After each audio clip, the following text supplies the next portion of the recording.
एक सियार ने बताया कि ये तीन लोग कभी किसी को सुखी नहीं देख सकते, खाता पीता नहीं देख सकते।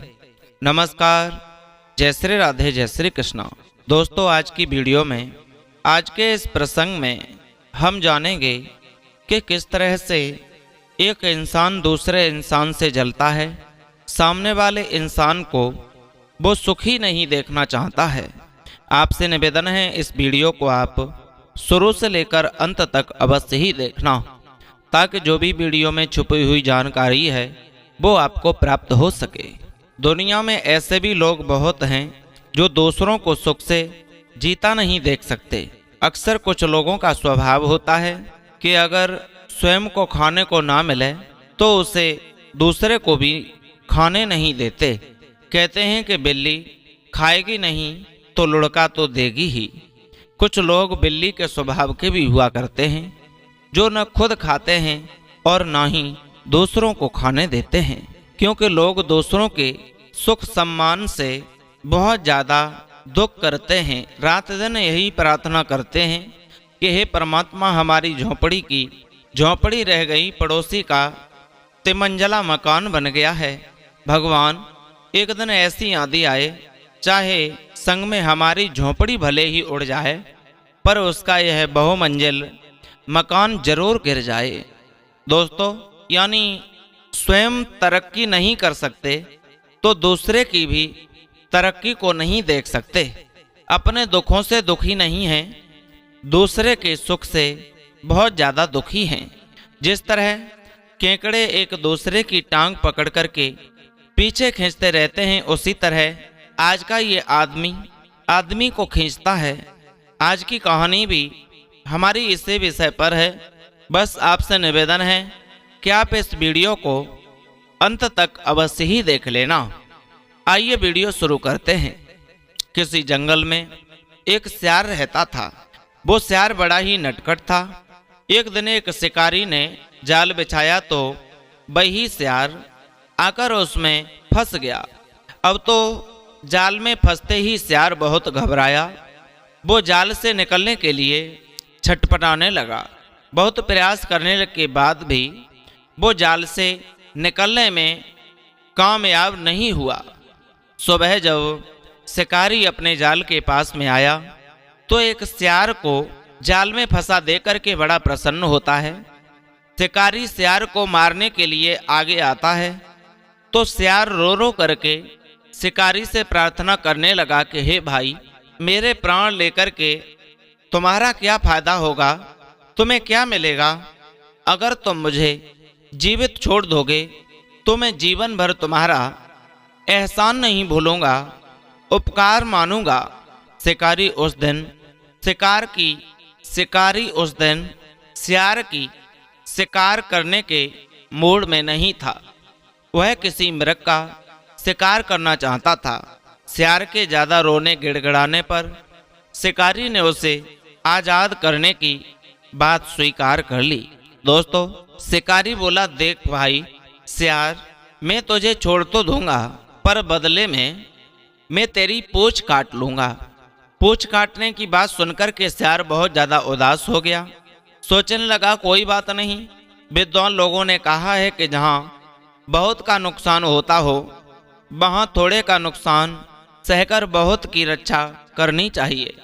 वही आदमी समझदार माने जाते हैं। यही सोच करके सियार अपनी पूंछ कटवाने के लिए तैयार हो जाता है। सोचा, पूंछ कटवा करके अगर जान बच रही है तो जान बचानी चाहिए। दोस्तों, इस प्रकार शिकारी ने सियार की पूंछ काट ली और उसे छोड़ दिया। शिकारी के फंदे से छूट करके सियार की जान में जान आई, परंतु अगले ही पल जब उसने अपने पीछे की ओर निहार करके देखा कि पूंछ कटी है। पूंछ कटी देखकर बहुत ज़्यादा दुखी हुआ। सोचने लगा, पूंछ कट जाने से मेरी सारी सुंदरता नष्ट हो गई। अब मैं किस प्रकार अपने जाति भाइयों के सामने जा पाऊंगा, कैसे उन्हें मुख दिखा पाऊंगा? सब मेरी खिल्लियाँ उड़ाएंगे, हंसी मजाक बनाएंगे। जब वे मुझसे पूछेंगे कि तेरी पूंछ कहाँ गई है, तो मैं उन्हें क्या जवाब दूंगा। हाय हाय, शिकारी ने मुझे कहीं का नहीं छोड़ा, इससे तो वो मेरी जान ही ले लेता। कहते हैं अगर आत्मसम्मान को खोकर मनुष्य जीवित रहता है तो वह मृत्यु के समान होता है। आदमी को मौत तो एक बार ही कष्ट पहुंचाती है, मारती है, पर पल पल पर मरने वाला तिरस्कार उसे जीवन भर दगता रहता है। दूसरों से हमें मिलने वाली निंदा और अपमान मौत से भी भयंकर कष्टकारी है।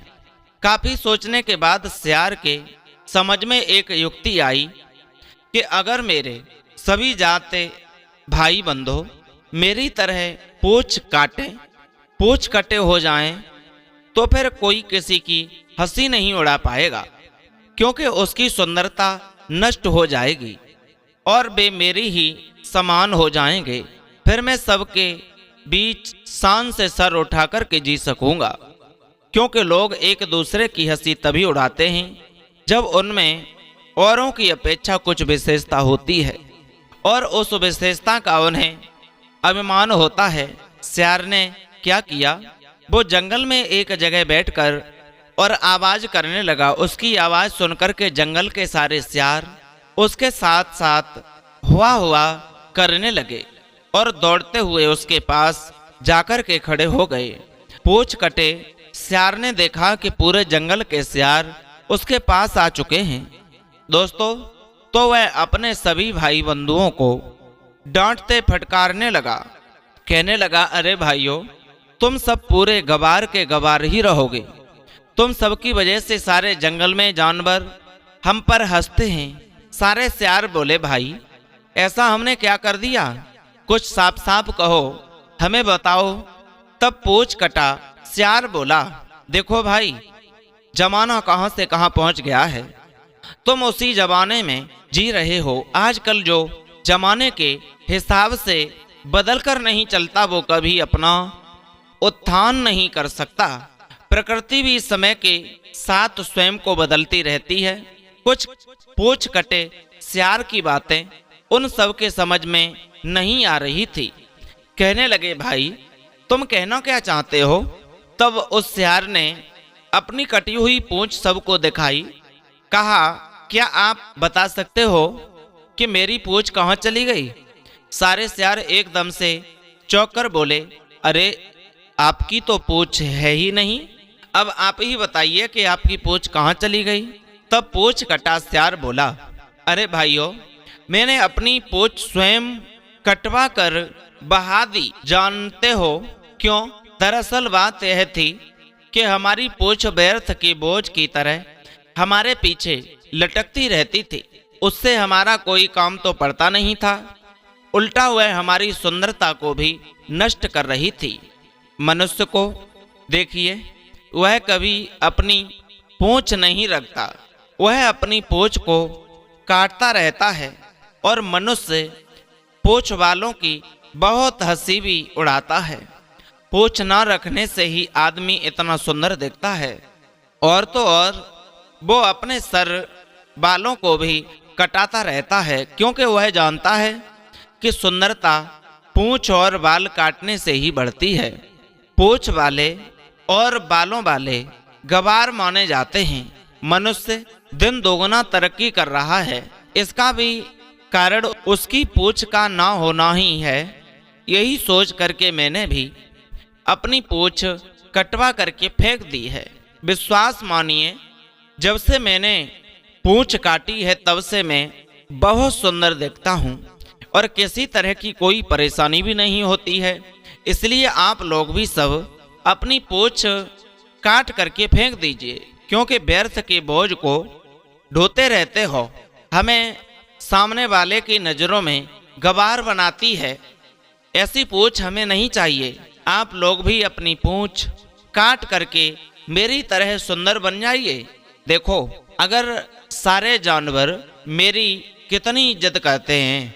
पूंछ कटे सियार की बात सुनकर के सभी सियार अपनी पूंछ काटने के लिए तैयार हो जाते हैं। इतने में ही एक बूढ़ा सियार आ जाता है और वो पूंछ को देख करके जोर से हंसता हुआ बोला, अरे भाइयों, तुम इस पूंछ कटे सियार की बातों में मत आना। यह हम सबको बेवकूफ बना रहा है। यह सबसे बड़ा झूठा है, झूठा। पूंछ की हम जानवरों की शोभा होती है, पूंछ ही हम जानवरों की शोभा होती है। यह तो अपनी पूंछ कहीं कटा आया है और हम लोग इसकी हंसी ना उड़ाएं, इसलिए यह हम सबकी पूंछ कटवाना चाहता है ताकि इसकी हंसी ना बने। यह धूत हम सबको बुद्धू बना रहा है। मेरी बात मानो तो इसके बहकावे में मत आओ। पूंछ कटा कब चाहेगा कि हमारी सबकी पूंछ हो। अक्सर ऐसे लोग उन्हीं में के होते हैं कि खुद खाने को ना मिला तो दूसरों को भी मत खाने दो।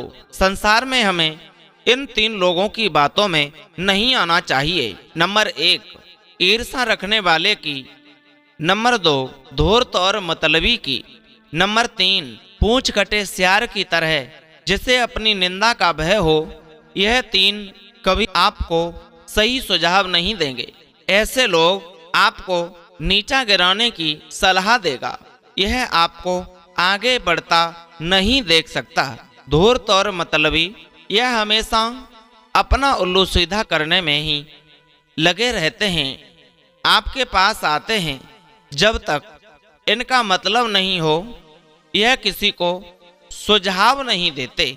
नंबर 3, जिसे अपनी निंदा का या अपमान का डर है, वह भी हमेशा आपको उसी तरह का बनाने का प्रयास करेगा।